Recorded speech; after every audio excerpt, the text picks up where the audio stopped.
चरणों में प्रणाम करते हुए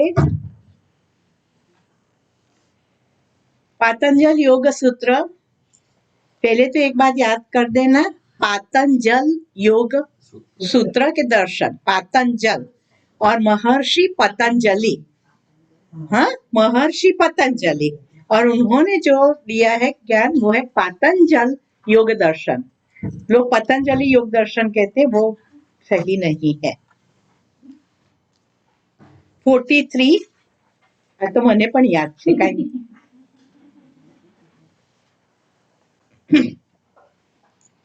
43 नंबर का सूत्र, बहिर्कल्पिता वृत्तिः महाविदेहा ततः प्रकाश आवरण क्षयः। बहिर्कल्पिता वृत्तिः महाविदेहा ततः प्रकाश आवरण क्षयः। મહાવિદેહા નામની શરીરની બહાર કલ્પિત નહીં તેવી વૃત્તિ પર સંયમ કરવાથી પ્રકાશના આવરણનો ક્ષય થાય છે। प्रकाश का आवरण का क्षय यानी जो ज्ञान, प्रकाश ऊपर आवरण यानी अज्ञान, हाँ, जो अज्ञान है वो क्षय यानी दूर होता है। प्रकाश के आवरण का क्षय, आम थोड़ा कॉम्प्लिकेटेड वर्ड्स મૂક્યા છે, है ना। प्रकाश के आवरण का क्षय यानी जैसे कि मिरर पर डस्ट होती है, उसको दूर करो तो अपना रिफ्लेक्शन दिखता है। कर्टेन्स हटा लो तो सूर्य का प्रकाश अंदर आ सकता है। लील हटा दो तो पानी दिख सकता है। इसी तरह से जो अज्ञान है उस पर उसका आवरण दूर कर दो तो ज्ञान का उदय हो सकता है। पर कैसे? महाविदेहा, विदेहा यानी मन को शरीर से बाहर ही धारण कर लेना। मन शरीर में है, हाँ, तो इच्छाएं है और शरीर के लिए ही हम सोचते रहते हैं। आप सोचो कितने घंटे हम शरीर का विचार करते हैं, बोलो। 6 से 8 घंटा तो सोने के लिए मेरे शरीर को आराम तो चाहिए, बराबर। फिर सुबह 2 घंटा दैनिक क्रियाओं में, चाय नाश्ता करने में, फिर 6 घंटा ऑफिस जाते हैं उसमें, फिर 2 घंटा जो है वो बच्चों के साथ खेलने में, वाइफ के साथ खेलने में, 2 घंटा खाने पीने में, कितने घंटे चले गए और बाकी क्या बचा? फिर कहते हैं कि मुझे मेरे लिए टाइम ही नहीं मिलता है। तो कहीं ना कहीं तो टाइम को चुराना पड़ेगा ना। तो इसे कहते हैं कि थोड़ा मन को अपलिफ्ट करो, सब क्रियाएं करनी है, लेकिन जहां हमारा समय बर्बाद होता जा रहा है कि कई बार टीवी देखने बैठ गए तो बैठ गए, प्रोग्राम पसंद नहीं है तो भी देखते जाते, सो गए तो सो गए, नींद पूरी हो गई है तो भी जागते हुए ही सोते पड़े हुए। અને કહે છે ને कि जो सच में सोया हुआ है ना उसको आप उठा सकते हैं, वो सोया जागता है उसको कभी आप उठा नहीं पाएंगे। यानी कि गहरा अज्ञान है ने तो उसको आप बाहर निकाल सकते हैं, पर थोड़ो गाढ़ो है ने એને इसको बाहर निकालना बहुत मुश्किल है। तो यहाँ पर कहते हैं कि मन का संयम जो करते हैं यानी कि शरीर से मन को थोड़ा ऊपर उठा देते हैं, तो वो महाविदेहा कहते हैं। और इसको यानी कि मन तो शरीर के अंदर ही रहने वाला है, लेकिन वृत्तियों से ऊपर उठ गया, सभी प्रकार की वृत्तियों से ऊपर उठ गया तो उसे कल्पिता कहते हैं। तो ऐसा अभ्यास दृढ़ होने से व्यक्ति जो है वो महाविदेहा कहलाता है और फिर उसको ज्ञान की प्राप्ति हो जाती है। लोक परलोक में वो विचरण, सूक्ष्म शरीर से विचरण कर सकता है। देखो हमारे शरीर में मन का स्थान कहाँ पर है, पहले तो मन को समझना पड़ेगा। मन का स्थान कहाँ पर है, बोलो। हृदय में। हृदय में मन का स्थान है हृदय में, और वो हृदय में है तब तक कोई इच्छा नहीं है, कामना नहीं है, वासना नहीं है, तृष्णा नहीं, वो अपने घर में शांति से विराजमान है, तो कोई तकलीफ नहीं है। लेकिन एक इच्छा प्रकट हुई कि चलो अभी चाय पीनी है, एक छोटी सी इच्छा, बहुत छोटी इच्छा है, पर फिर भी मन को अपने घर में से बाहर निकलना पड़ता है वो इच्छा को पूरी करने के लिए। और बाहर निकला એટલે શાંતિ નહીં है, पर चाय चाय चाय चाय કેટલા બધા, કોને કહું, કોણ બનાવી આપશે, કહેવાય કે ના કહેવાય, કેટલા બધા અંદર વિચારો ચાલ્યા જ કરે, કોણ બનાવી આપશે। और फिर किसी ने आपको एक कप चाय दे दी और जैसे चाय पी आपको संतोष होगा, फिर मन अपने घर में चला गया, फिर शांति है। इसका मतलब क्या हुआ? चाय में आनंद नहीं था, मन अपने घर में गया, आनंद उस बात का था। अब जिसने मन ऊपर कंट्रोल प्राप्त कर लिया, कोई इच्छा होती है लेकिन फिर भी उसके पास ऐसी शक्ति है कि वो अपने मन को घर में बिठा सकता है। इच्छा परिपूर्ण नहीं हुई है तो भी अपने मन को घर में बिठा सकता है, वो हमेशा शांति रहता है, आनंद नहीं रहता है, क्योंकि मन पर उसने नियंत्रण प्राप्त कर लिया है। अब मन कैसा है? मन जो है वो एक मैं आपको एक उदाहरण दूं, एक ट्रांसपेरेंट कोथળી है, प्लास्टिकની कोथળી, और उसके अंदर आपने हीरा रख दिया, तो हीरे के प्रकाश से जो प्लास्टिक की बैग है वो चमकती है कि नहीं? चमकती है कि नहीं? अब प्लास्टिक की बैग का खुद का प्रकाश है वो, अंदर हीरा है या तो अंदर आपने लाइट रखी है तो प्रकाश उसका है। अब हम क्या मानते हैं कि प्लास्टिक की बैग खुद लाइट वाली है, नहीं, अंदर से हीरा निकाल दो तो बैग की तो अपनी तो कोई लाइट है ही नहीं, वो तो जड़ ही है। इसी तरह से मन जो है वो ट्रांसपेरेंट है, उसके अंदर आत्मा पड़ी हुई है और आत्मा के प्रकाश से वो मन प्रकाशित हो रहा है। और आत्मा जो है वो एकदम दैदीप्यमान है, एकदम प्रकाशित है। सूर्य, चंद्र, तारा, ग्रह, नक्षत्र सभी का प्रकाश इकट्ठा करो तो भी वो प्रकाश जिसके आगे फीका लगता है, वैसी हमारी आत्मा की प्रकाश है। और वो अंदर पड़ा हो तो इससे ऐसे मन कैसे चमकता है ना? पर हम इच्छाओं से वो बैग को कवर कर देते, जो मन है उस पर आवरण डाल देते। हीरो है એને તમે રજાઈમાં લપેટી દો तो मालूम भी नहीं पड़ेगा कि यहाँ कोहिनूर हीरा, इतने करोड़ का हीरा यहाँ पर पड़ा है। इस तरह के हमारा करोड़ों का जो आत्मा है वो हमारी इच्छाओं के कारण से आवरण में आ गया है। ख्याल आया?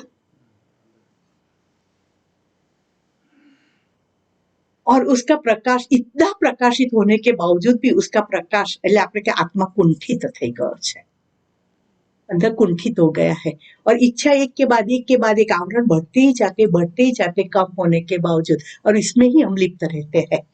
तो यहाँ पर कहते कि जिसने इच्छाओं का इंद्रियों पर विजय प्राप्त कर लिया, अपने मन को इस प्रकाशित कर दिया, आत्मा के प्रकाश से प्रकाशित कर दिया, तो मन को ऐसा कहते कि वो भी गौण आत्मा है। आत्मा नहीं पर गौण आत्मा है, क्योंकि आत्मा के प्रकाश से वो प्रकाशित है। तो वो व्यक्ति मन पर कंट्रोल आ गया तो कोई भी लोक परलोक में वो विचरण कर सकता है, सूक्ष्म शरीर धारण करके कहीं पर भी जा सकता है। और ऐसे भी हमने कई अनुभव देखे ही है, जो इस तरह से सूक्ष्म शरीर हमारे ऋषि मुनि तो करते ही है। पहले के समय में, अभी मोबाइल आए, पहले के समय में कहाँ ऐसी फोन की व्यवस्था थी, तो भी कुंभ मेला होता था तो मेंटल मैसेज में भेजते थे सबको कि ये जगह पर हम सबको इस दिन को इकट्ठा होना है, और सब अपने अपने स्थान से ऋषि मुनियों आ जाते थे। तो वो क्या मेंटल मैसेज है, तो इसे कहते महाविदेहा।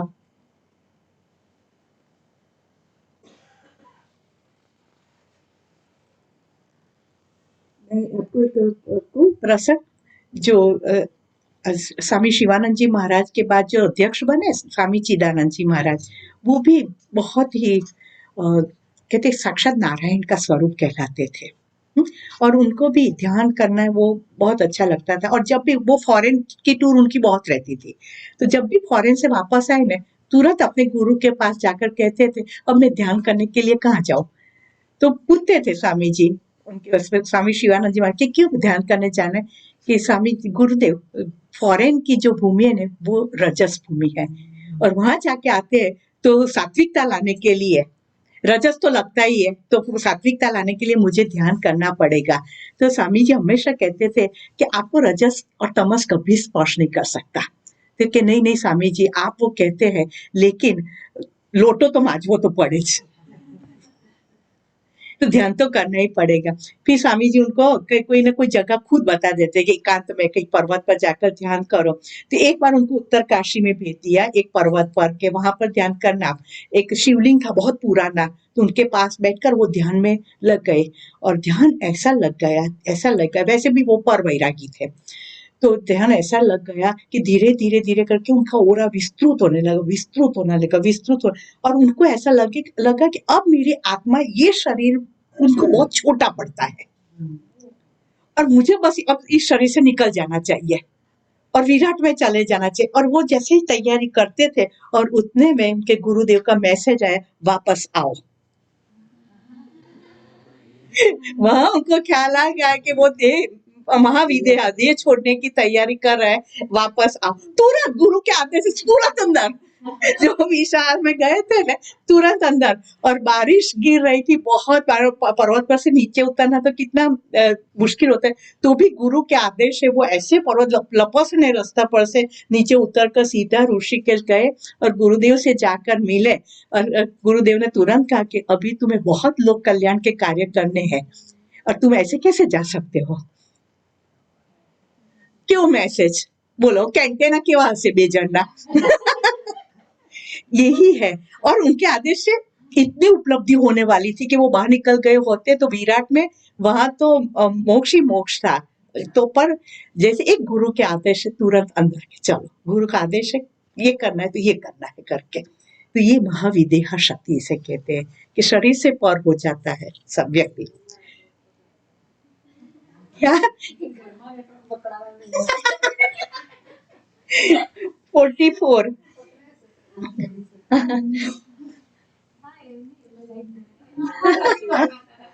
हाँ, स्थूल स्वरूप, सूक्ष्म अन्वय, अर्थवत्व, संयमाद, ભૂત જય। ભૂત એટલે તમે સમજી ગયા ને, હા આપણે બધા જીવંત પ્રાણી, હા, સ્થૂળ સ્વરૂપ, સૂક્ષ્મ अन्वय અને અર્થવત્વ, ये પાંચે અવસ્થામાં સંયમ કરવાથી પંચભૂત ઉપર વિજય પ્રાપ્ત થાય છે। पंचभूत पर विजय प्राप्त होता है। स्थूल चल, स्थूल यानी क्या, 5 तत्व, पृथ्वी, जल, तेज, वायु और आकाश, इन्हीं ऊपर कंट्रोल आवी जाए। ये जो समस्त विश्व है 5 तत्वों का ही बना हुआ है।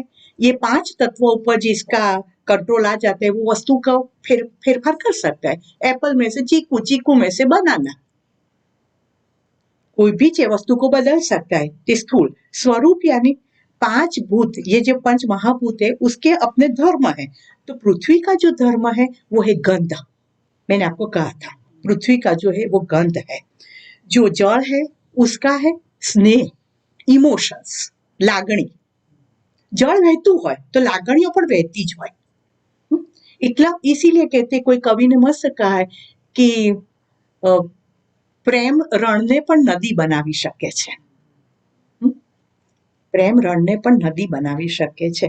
तो जल जो है वो स्नेह, अग्नि का गुणधर्म क्या है, उष्णता, तेज है। वायु का क्या है, गति, वायु हमेशा गति करता रहता है। और आकाश का क्या है, अवकाश, खाली जगह। ये पांचों स्वरूप पर भी वो व्यक्ति का कंट्रोल आ जाता है। फिर सूक्ष्म यानी जो स्थूल ये महाभूत है उसकी अपनी तन मात्रा है, वो तो आपको ख्याल है, शब्द, स्पर्श, रूप, रस और गंध, उस पर भी उनका नियंत्रण आ जाता है। फिर अन्वय यानी 3 तत्व, 3 गुण, सत्व, रजस और तमस, वो 3 गुणों पर भी अपना कंट्रोल आ जाता है। जो गुण में वो जाना चाहते हैं वो गुण अपने अंदर पैदा कर सकते हैं। कई लोग नहीं, महान महान जो ऐसे महात्मा होते हैं, ऋषि मुनि होते हैं, वो भी कई बार गुस्सा करते हैं। उनको जरूरी लगता है कि यहाँ पर ये जरूरी है, अंदर से गुस्से नहीं होते, लेकिन सामने वाली व्यक्ति तमस युक्त है और वो गुस्से के बिना समझने वाली नहीं है, तो उनको भी गुस्सा करना पड़ता है। फिर तुरंत अपने आप में स्थित, दूसरी क्षण में देखो तो कुछ नहीं है। तो मैंने जैसे कहा था कि एक बच्चा दूध नहीं पीता है तो उसका पापा उसको आकर डांटता है, दूध पी लो नहीं तो जेल में डाल दूंगा।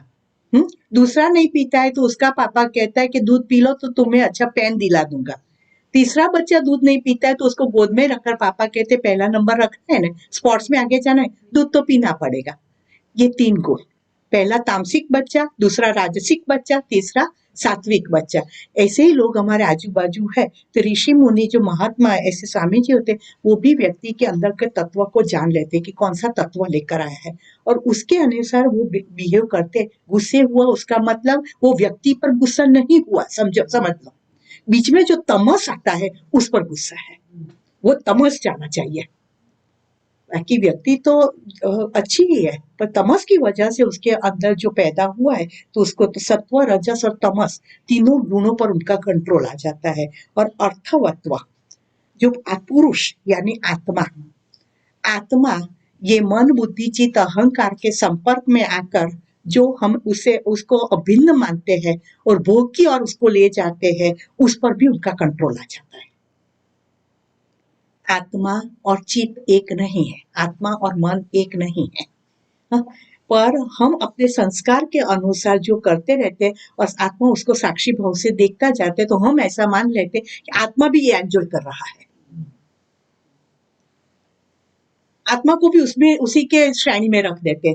आत्मा साक्षी है, और ये भेद जिसको मालूम पड़ गया है और जो आत्मा का जिन्होंने साक्षात्कार कर लिया है, वो इस वजह से हो सकता है जिन्होंने पंच महाभूत पर विजय प्राप्त कर लिया है। ख्याल आ गया? स्थूल यानी पांच महाभूत, स्वरूप यानी उनके नियत धर्म, सूक्ष्म यानी पांच तन्मात्रा, अन्वय यानी तीन गुण, और अर्थवत्व यानी पुरुष और चित्त के बीच का एक भेद समझ लेना। क्योंकि आगे के सूत्र में इसी पर आगे जाएंगे, तो ये समझना बहुत जरूरी है हमारे लिए। क्लियर? सेकंड वाले का वापस बताऊंगा। स्वरूप, स्वरूप हर एक जो तत्व है पंच महाभूत, उसका अपना अपना धर्म है, नियत धर्म है। तो जो पृथ्वी तत्व है ना, ये वो गंध तत्व है, बराबर। जो जल है वो स्नेह है, इमोशंस है। जो अग्नि है वो उष्णता है, गर्मी, अग्नि तत्व यानी गर्मी है। वायु है वो गति है, और आकाश है वो अवकाश है। इसी तरह से पांच तत्व आए हैं।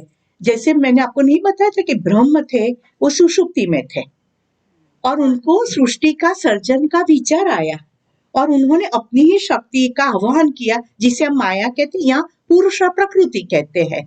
और जो प्रकृति और उनका पुरुष और प्रकृति का जो मिलन हुआ, तो माया की योनि में महद योनि, तो उनकी योनि में ये जो तीन गुण सम पड़े थे, साम्यावस्थे में थे, सत्वगुण, रजोगुण, तमोगुण, वो विषम हुए। तो जो घर्षण हुआ, इसमें से पहले अवकाश, खाली जगह हो गई, फिर वायु तत्व यानी गति आ गई, गति से घर्षण हुआ तो उष्णता पैदा हुई, उष्णता से जल पैदा हुआ, स्नेह, और उसमें से पृथ्वी तत्व आया। तो पांच तत्व, उसमें से पूरी सृष्टि जो उसका सर्जन हो गया है।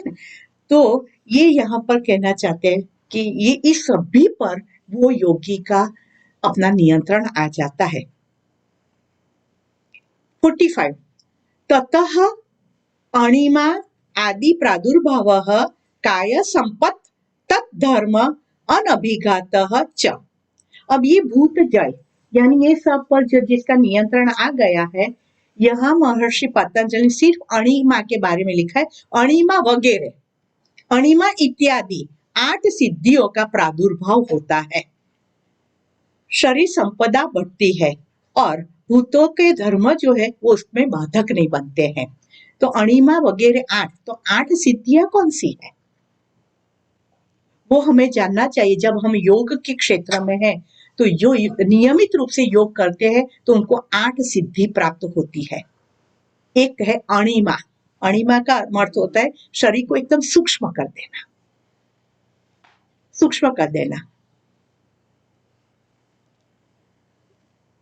सभी का एकमात्र उदाहरण मैं कहूंगी हनुमान जी। लघिमा यानी कि शरीर को हल्का कर देना। दूसरी जो सिद्धि है वो है लघिमा, शरीर को हल्का कर देना, एकदम वेटलेस। महिमा, शरीर को एकदम विराट कर देना, मुट्ठू बनाई दो।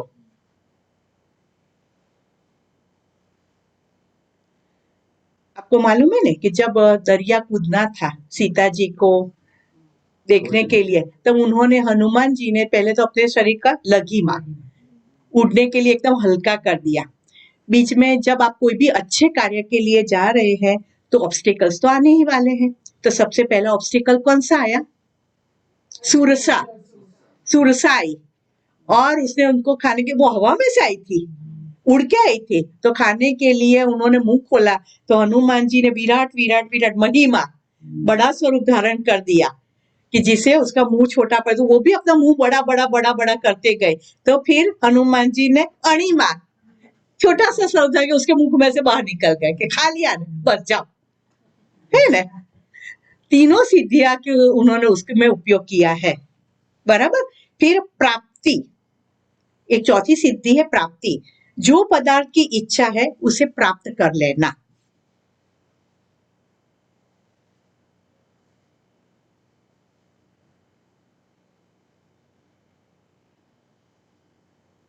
फिर आई थी सिंहिका, मालूम है ना, वो पानी में रहती थी। हर तत्व में से कोई ना कोई ऑब्स्टिकल आया ही था, ऐसा नहीं कि वो पानी में रहती थी और उसने पानी में से देखा कि वो जा रहे, तो उसने उनके परछाई को पकड़ के रखा था। हनुमान जी की परछाई को पकड़ के रखा था, जिससे वो उनकी गति आगे नहीं होती थी, एक ही जगह पर वो रहते थे। तो उन्होंने देखा कि क्यों मैं आगे नहीं जा रहा, तो देखा तो पानी में वो सिंहिका उनकी परछाई को पकड़ के बैठी हुई थी। पानी में गए और उसको हराया और फिर वो आगे गए। और तीसरा कौन मिला? लंकिनी, वो पृथ्वी पर दरवाजा रोक के खड़ी हुई थी कि लंका में प्रवेश नहीं कर सकते, वो मच्छर को भी मैं तो प्रवेश नहीं करने देती हूँ, इतना मेरा ध्यान। तो मुष्टि प्रहार किया, वो अहंकार था, इसके सर पर मुष्टि प्रहार किया, अहंकार चला गया और वो अंदर चले गए। तो अपनी प्राप्ति, जो पदार्थ की इच्छा करनी है वो प्राप्त कर लेना, चाहे कितने भी तकलीफें क्यों ना आए। प्राकाम्य, सबसे अगत्य का ये निर्विघ्न इच्छा पूर्ण होना। और બહુ બધા સંઘર્ષ કરીને તો ઈચ્છા પૂરી થાય, निर्विघ्न, बीच में कोई विघ्न ही ना आए और इच्छा पूरी जाए, एकदम सहजता से इच्छा पूर्ण हो जाए, तो वो प्राकाम्य कहते हैं। वशित्व यानी सभी पदार्थों को वश में कर लेना, भूत भौतादिक पदार्थों को वश में कर लेना। यहाँ वश में कर लेना यानी बहुत पॉजिटिवली यूज किया है कि आपका ओरा ही ऐसा है, इतना पॉजिटिव है, जो भी आपके ओरा में आते हैं वो आपके हो जाते हैं। स्वामी शिवानंद जी महाराज थे ना, उनका व्यक्तित्व तो बहुत भव्य था, 6 फुट की हाइट थी, चेहरा भी एकदम, आप देखते हैं ना कि कितना सुंदर चेहरा। उनके पास अधिकृत आध्यात्मिक ज्ञान भी था, उनकी वाणी भी मधुर थी और उनके शब्दों पर भी उनका बहुत प्रभाव था, प्रभावशाली स्पीच थी, हर वस्तु उनके अंदर थी। पर हर व्यक्ति का कहना ऐसा था, ये सब कुछ होने के बावजूद भी उनके अंदर कुछ ऐसा तत्व है कि जिसे हम उनकी ओर खींचते जाते हैं। આ બધું તો છે જ, પણ છતાં કઈ કેવું તત્વ છે। और किसी ने फिर हिम्मत करके स्वामी जी को पूछ लिया था कि हम सब आपकी ओर खींचते क्यों जाते हैं और आप जो कहते आज्ञा करते वो हम पालन करने के लिए तैयार क्यों हो जाते हैं। तो स्वामी जी ने कहा था भेद खोलते हुए, क्योंकि जब मैं आपके पास होता हूँ ना, तो मैं नहीं रहता हूँ, हम बन जाते हैं, एक ऐक्य की अनुभूति करता हूँ और मेरे हृदय में जो है वो सब कुछ आपके हृदय के अंदर ढाल देने की मैं कोशिश करता हूँ। वो तत्व वो था ऐक्य की अनुभूति, अलग नहीं, मैं और तू अलग नहीं, અદ્વૈત की અનુભૂતિ, અભેદ की અનુભૂતિ, वो तत्व था कि કોઈને પણ પોતાનામાં કેવી રીતે સમાઈ લેવો એમ, और वो भी कल्याण के लिए कि उसका कल्याण होना चाहिए उसके लिए। तो जब भी वो प्रवचन करने कहीं पर जाते थे, बहुत सारी मैं इतनी खड़ी रहती थी, स्वामी जी हमेशा शुरू करते थे वो श्लोक से, नमोस्तवन्ताय सहस्रमूर्तये सहस्रपादा शिशिरोरुबाहवे सहस्रनाम्ने पुरुषाय शाश्वते सहस्रकोटि युगधारिणे नमः। 1000 હાથ વાળો વિષ્ણુ ભગવાન જ મારી સામે ઉભા છે, તમે એક સામાન્ય વ્યક્તિઓ નથી, બસ આ બધા વિષ્ણુ ભગવાનના સ્વરૂપો ઉભા છે। નમો સ્તવંતાય, સહસ્ર મૂર્તિ, આ સહસ્ર મૂર્તિઓ જે છે વિષ્ણુ ભગવાનનું જ સ્વરૂપ છે, સહસ્ર બાહુ છે એમના, સહસ્ર મસ્તક છે, સહસ્ર પાદ છે, વિષ્ણુ ભગવાન સિવાય હું કશું જોતો જ નથી, પછી કેમ વશિત્વ ના થાય। सबके अंदर वो परमात्मा के दर्शन करते हैं तो। और बाद में आता है ईशित्व, भूत भौतादिक पदार्थों उत्पन्न करना और उसका लय भी कर देना, जो परमात्मा ही कर सकता है ना, ब्रह्मा जी का काम है वो। सबका सर्जन करना, विष्णु भगवान का काम क्या है? सबका रक्षण करना। और शंकर भगवान का काम क्या है? लय करना, विसर्जन करना, फिर से ब्रह्मा जी का सर्जन करना, ईश्वर का। ये तीनों काम जो कर सकता है इस भगवान के सभी गुण उनके अंदर आ जाते हैं। उत्पन्न भी करना, लय भी कर देना, ईशित्व। એક આખી સૃષ્ટિ ઊભી થાય અને પછી બીજી સેકન્ડ તો કશું હોય જ નહીં ત્યાં આગળ.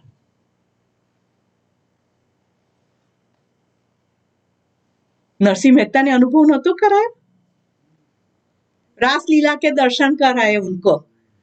हम बस जुए छे कि कृष्ण भगवान रासलीला करे, देखते ही देखते देखा तो कुछ नहीं था। ईशित्व, ઊભું કર્મ કરો, નાશ પણ કરો. આ આઠમી जो सिद्धि है उसे कहते हैं यत्र कामा वसायित्व। यत्र कामा वसायित्व, प्रत्येक संकल्प पूर्ण होना, वो सिद्धि। प्रत्येक संकल्प पूर्ण होना। प्रत्येक संकल्प आपका कब पूर्ण हो सकता है बोलो? जब ये संकल्प आप दूसरों के लिए कर रहे हैं। स्वार्थ का संकल्प होता है ना, तब कई बार बहुत देर लग जाती है, पर जब आप किसी के लिए करते हैं ना तो तुरंत वो पूर्ण हो जाता है, क्योंकि उसमें अपना स्वार्थ नहीं है। तो ईश्वरीय शक्ति जो है वो भी उसमें मदद करने लगती है, क्योंकि आपका वैश्विक संकल्प हो गया, तो ईश्वरीय शक्ति भी इसमें मदद करे। गुरु जो होते हैं ना, उनका संकल्प ऐसा होता है। मैंने आपको कहा था दिव्य त्रिकोण के बारे में। जब आप गुरुदेव से अपना कोई इच्छा कहते हैं तो गुरुदेव की तुरंत जो ट्यूनिंग होती है वो विश्व चेतना के साथ, वो संकेत करते हैं विश्व चेतना को कि पूर्ण करना है। विश्व चेतना वो व्यक्ति जो भक्त होता है उसकी ओर बढ़ती है, आगे जाती है, उसका काम पूरा होता है और वो व्यक्ति का गुरु में श्रद्धा बढ़ती है। ऐसे दिव्य त्रिकोण की रचना होती है। इसे कहते हैं गुरु कार्य कारिणी। सब कुछ उनके वश में होता है कि आप इच्छा करो, वो विश्व चेतना को एक संकेत ही करता है, करना है बस। जैसे हमारे पहचान वाले कोई होते हैं, પોલીસમાં કોઈ હોય મોટો માણસ અને આપણો સખત ફ્રેન્ડ હોય, આપણે કે બે તારનું કામ કરવાનું છે, થઈ જાય. હવે એક સામાન્ય માણસ પણ કરી શકતો હોય છે. બસ આવડે છે, કોઈ દાંત દુખે સાહેબ એમનું કામ કરી આપજો, થઈ જાય છે કામ. एक व्यक्ति पर जो काम करती है तो विश्व चेतना तो क्या नहीं कर सकती है।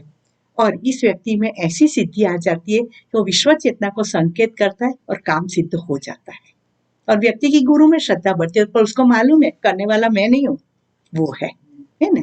तो ये सभी सिद्धियां, अणिमा याद करो, अणिमा, लघिमा, महिमा, प्राप्ति, प्राकाम्य, वर्षित्व, ईशित्व, यत्र कामा वसायित्व। फरीथी बोलो, अणिमा, लघिमा, महिमा, प्राप्ति, प्राकाम्य, वशित्व, ईशित्व, यत्र कामा वसायित्व। बोलो, और कोई बाकी रहे? चलो 46 नंबर का सूत्र, रूप, लावण्य, बल, वज्र, सहनत्वानि काय संपत्त। रूप, लावण्य, बळ અને વજ્રના જેવી શરીરની દૃઢતા એ શરીર સંબંધી સંપત્તિ છે। वो योगी को उनका रूप यानी दर्शनीय रूप देखते ही जाओ, बस संतोष ही ना हो।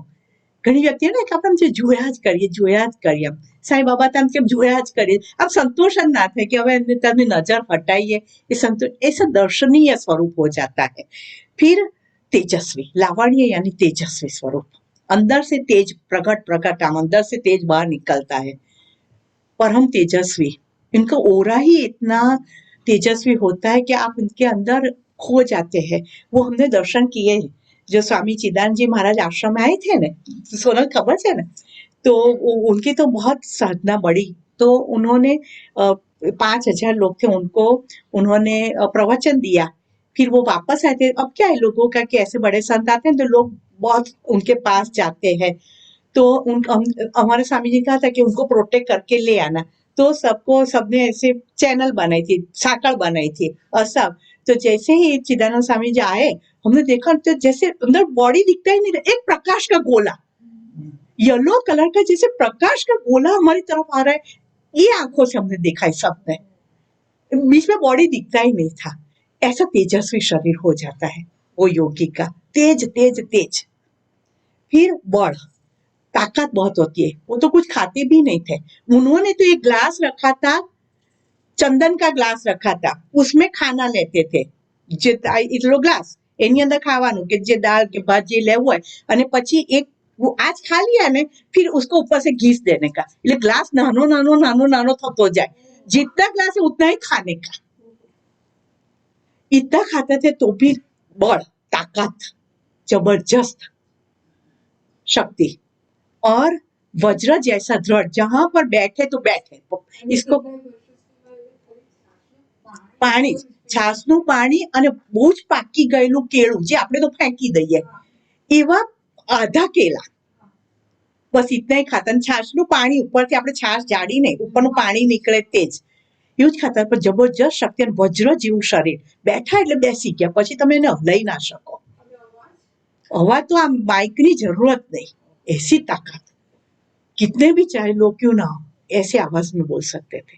स्वामी शिवानंदजी પણ આટલું કોલેજોના મોટા મોટા ગ્રાઉન્ડમાં એમના પ્રવચન હોય, ક્યારે માઇક નથી લીધું, સ્ટેજ ઉપર ચડીને જે બોલે છેલ્લો છોકરો સાંભળી શકે એવો આવાજ। तो एक इसे प्राप्त होता है, रूप, लावण्य, बल और वज्र के जैसे शरीर की दृढ़ता।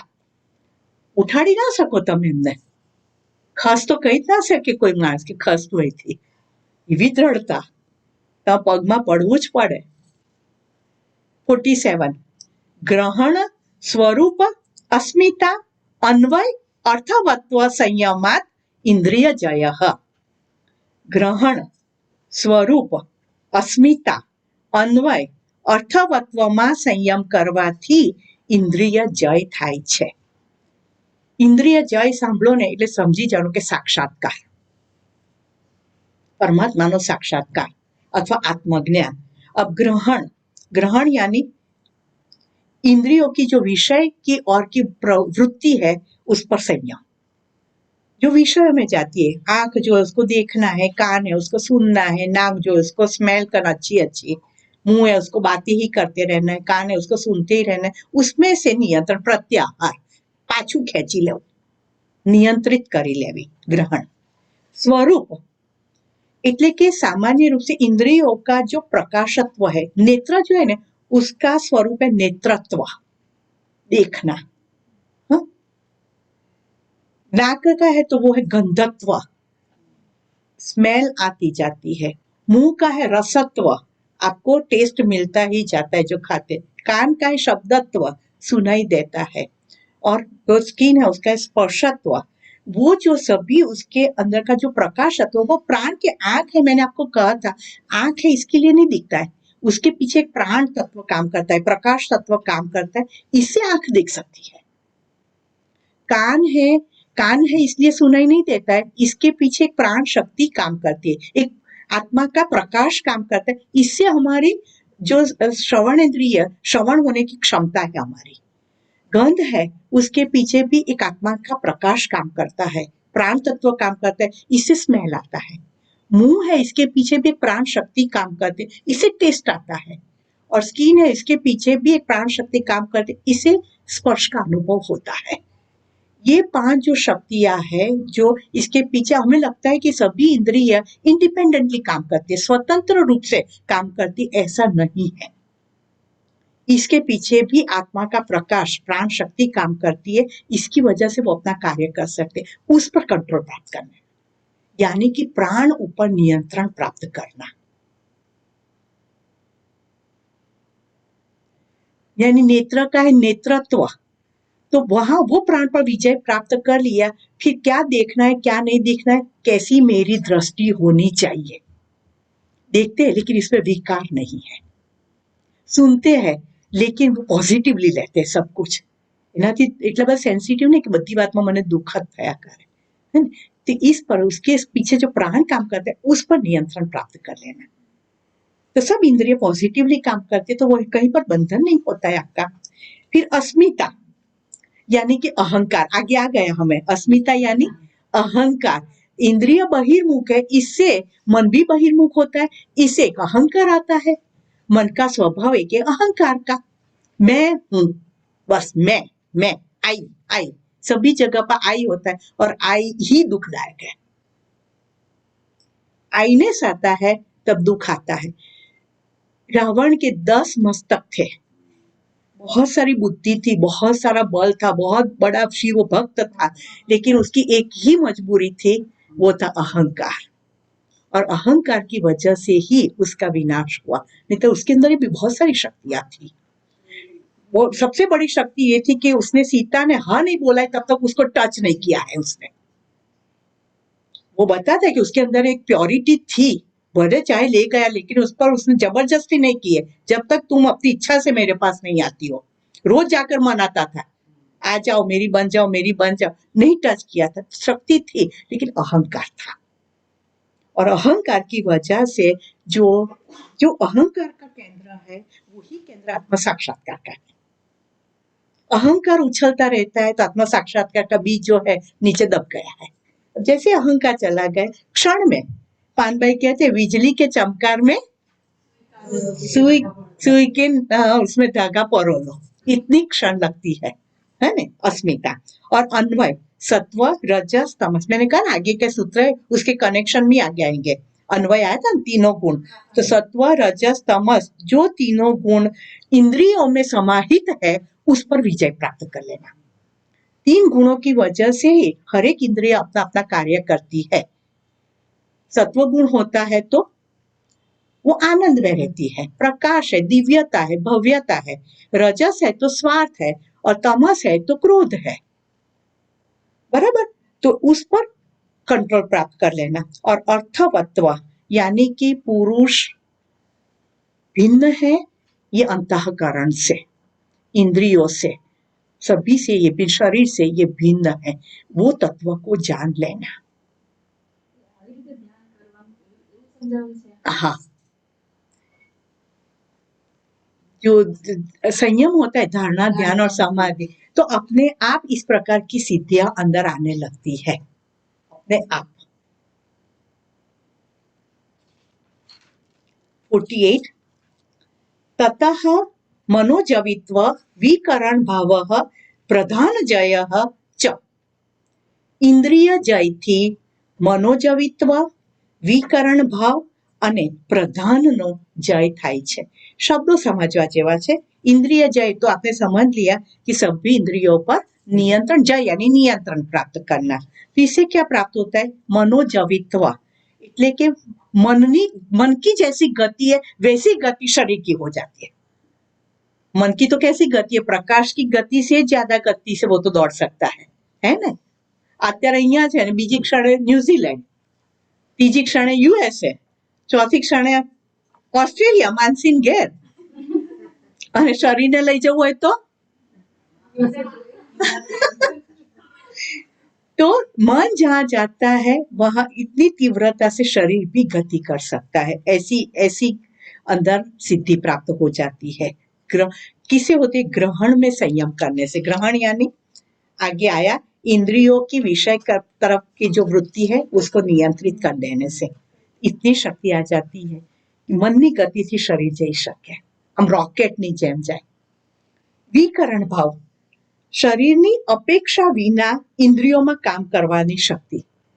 इंद्रिय तो शरीर से ही काम करती है ना, सभी इच्छाएं पूरी करती है, लेकिन शरीर की अपेक्षा के बिना इंद्रिय अपना काम कर लेती है। यानी कि सूक्ष्म में जाकर जो प्राप्ति करनी है वो कर लेती है। वो किससे आते हैं? स्वरूप में संयम करने से। यानी कि उसकी जो इंद्रिय का प्रकाशत्व है, प्राण है, उस पर संयम करने से फिर शरीर की भी जरूरत नहीं रहती है।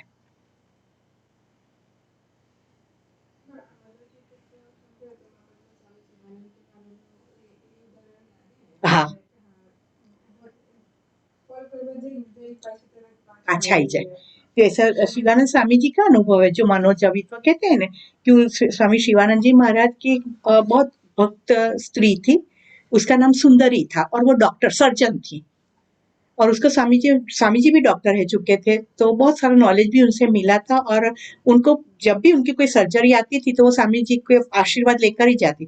फिर 63 में स्वामी जी ने तो समाधि ले ली, पर उसके मन में रहता अब कोई भी सर्जरी आती थी तो वो स्वामी जी को बहुत याद करके ही जाती। एक बार ऐसी एक सर्जरी आ गई, बहुत डिफिकल्ट थी, और उसको लगता था कि इसमें ये व्यक्ति चाहे सर्जरी करे पर कोई संजोग में उसको बचा नहीं सकेंगे। तो वो बहुत डिस्टर्ब थी कि अरे अरे कि मैं गुरुदेव होते ना तो मैं उनको आशीर्वाद लेती तो शायद हो सकता था। तो वो ऐसे बैठ गए कि अरे गुरुदेव होते तो मैं आशीर्वाद लेकर जाती तो ये सर्जरी मेरी सक्सेसफुल हो जाती। तो इतनी खो गई तो उसके डोर पर टकोरे पड़े, तो उसने जाकर खोला तो स्वामी जी, तो वो भूल ही नहीं थी कि स्वामी जी इस जगत में नहीं है। तो उसने उस स्वामी जी को चरण स्पर्श किया और कहा कि स्वामी जी मैं आपको ही याद कर रही थी, मुझे एक बहुत बड़ी सर्जरी करनी है तो मुझे आपके आशीर्वाद देने थे। तो अच्छा हुआ आप आ गए करके। तो स्वामी जी ने आशीर्वाद दिया कि आप पूरे कॉन्फिडेंस से जाना, आप नहीं मेरे हाथ वहां पर काम करते होंगे, आपके हाथ अमृतमय हो जाएंगे, जाना निश्चिंता से जाना। और फिर स्वामी जी चले गए और एकदम से वो होश में आई तो उसके अरे स्वामी जी तो 63 में चले गए हैं और ये तो 78 ईयर है, 1978 वर्ष હતું। तो क्या स्वामी जी कैसे आ सकते हैं? और इतनी प्रत्यक्ष अनुभूति थी कि इसको भी डिनाई नहीं कर सकते। और वो सर्जरी में गई, सर्जरी किया, उसको लगा कि कोई चमत्कारिक तरह से सर्जरी हो रही है और वो व्यक्ति अच्छी हो गई। मनोजवित्व कि दिल से आप पुकारते तो व्यक्ति किस तरह से हाजिर हो जाती है? और काम भी आपका संपन्न हो जाता है। काम करने वाला कोई और होता है, क्रेडिट आपको जाती है, क्रेडिट गोज टू यू कि आपने किया, पर मालूम है कि मैंने नहीं किया है, करने वाली और कोई शक्ति थी। पर मनोजवित्व, विकरण भाव, शरीर की अपेक्षा के बिना इंद्रियों में काम करने की एक शक्ति आ जाना।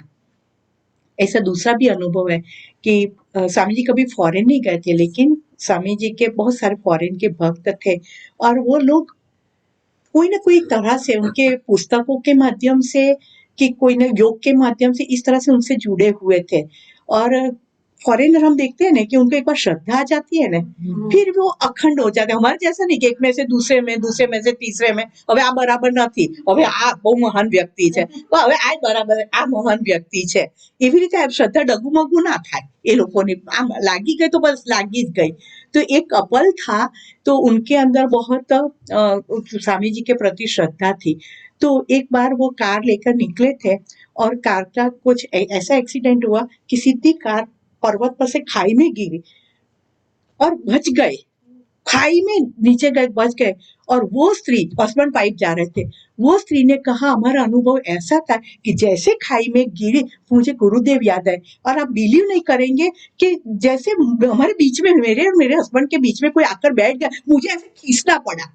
गुरुदेव का शरीर भारी था तो उनको ज्यादा जगह चाहिए, तो कि लिटरली मुझे खिसकना पड़ा। वो आके बैठ गए, उन्होंने स्टीयरिंग संभाल लिया और जैसे गाड़ी नीचे गई तो जैसे मैदान पर चलती है ऐसे चलने लगी खाई में। पर कि ये मैंने खुद, कोई बिलीव नहीं करेगा, लेकिन मैंने ये अनुभव किया कि कोई बीच में आकर बैठ गया हमारे और पूरा कंट्रोल कर दिया गाड़ी का।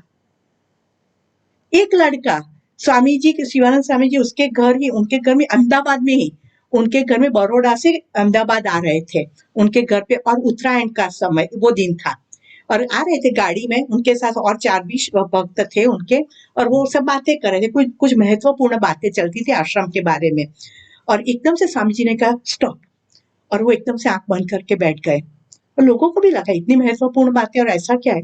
15-20 मिनट स्वामी जी बैठे रहे और फिर उन्होंने आंखों खोली कि चलो क्या बातें कर रहे थे, बातें करने लगे। और फिर उनके यजमान थे वहां घर पे पहुंचे तो एकदम से जो छोटा बच्चा था वो पहले तीसरे माल से नीचे गिरा था पतंग पकड़ने के लिए, और एकदम से चल के अंदर आया। मम्मी अवाज, धबाक अवाज संभળાયો અને પછી ચાલતો चालतो अंदर आयो तो मम्मी के तू तो ऊपर હતો ने, तो क्या ऊपर से गिरा पर किसी ने मुझे पकड़ लिया। और जब स्वामी जी आए तो वो छोटा सा बच्चा बोला यही वो व्यक्ति थी के, मैं ऊपर से गिरा ना मम्मी तो उन्होंने मुझे पकड़ लिया, तो मुझे कुछ लगा नहीं तो मैं चल के अंदर आ गया। तब वो कौन सा समय था कि जब बातें चल रही थी तब स्वामी जी ध्यान में चले गए थे, वो टाइम था। उन्होंने देख लिया कि बच्चा गिर रहा है जहां मैं जा रहा हूँ, कैसा कनेक्शन होगा। 15 मिनट के लिए आंखें बंद कर सूक्ष्म शरीर से वहां पहुंचे, बच्चे को बचा लिया और फिर अपनी चेतना में आ गए। और बच्चा तो गलत नहीं बोलता है, उसे कहा वो व्यक्ति ये व्यक्ति है। उन्होंने कभी, छोटा था तो कभी देखा ही नहीं था कि उन्होंने मुझे पकड़ लिया था। ये बहुत पुरानी बात भी मैं नहीं कहती हूँ, अभी की ही बात कहती हूँ। एक लड़का था, वो परीक्षा देने गया, आशीर्वाद लेके गया था स्वामी जी के, और परीक्षा में जैसे बैठा तो उसको ऐसा लगा कि मैं सब कुछ भूल गया हूँ, और उसे तो पेपर और जो सप्लीमेंट्री ऐसे रख दिया कि मैं नहीं लिखूंगा। एकदम से स्वामी जी वहां पर आए और उसे कहा लिखना शुरू कर, तुम्हें सब आता है, चल चालू कर। और लिखने का, और पूरा पेपर लिख दिया। और उसे घर आके कहा कि मैं तो एकदम डिप्रेस हो गया था, पर स्वामी जी मेरे पास आकर उन्होंने आदेश किया लिखना शुरू कर, तुम्हें सब आता है। और एकदम से मुझे सब याद आना शुरू हो गया।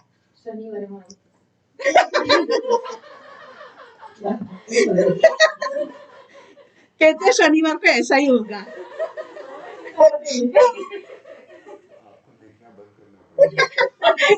वो ही लिखते होंगे। स्वरूप में संयम करने से ऐसे इंद्रियों में काम करने की क्षमता आ जाती है ને?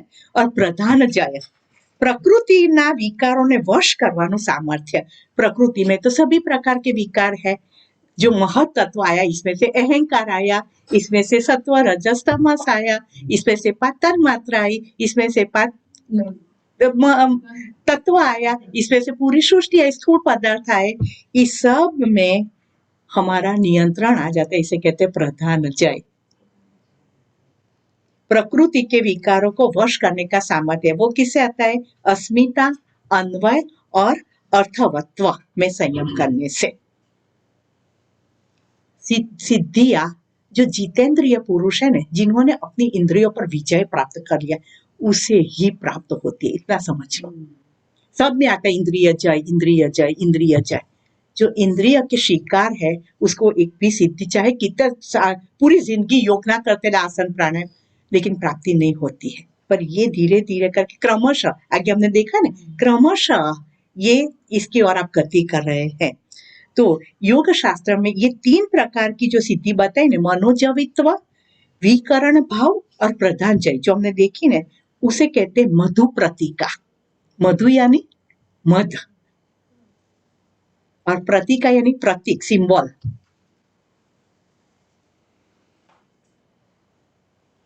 रुतम भरा प्रज्ञा जिसे कहते हैं, उसे मधु कहते हैं। रुतम भरा प्रज्ञा यानी पर वैराग्य भाव। रुत यानी सत्य, भरा यानी धारण को किया हुआ, और प्रज्ञा यानी बुद्धि। बुद्धि ने जो सत्व, रुत, सत्य से भी ऊपर रुत को धारण किया है, यानी कि पर वैराग्य, इसे मधु कहते हैं। यानी कि रुतम भरा प्रज्ञा के प्रतीक समान ये 3 प्रकार की सिद्धियां है।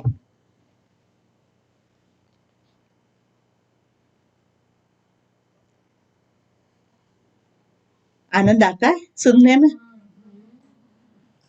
यस यस, बहुत बहुत।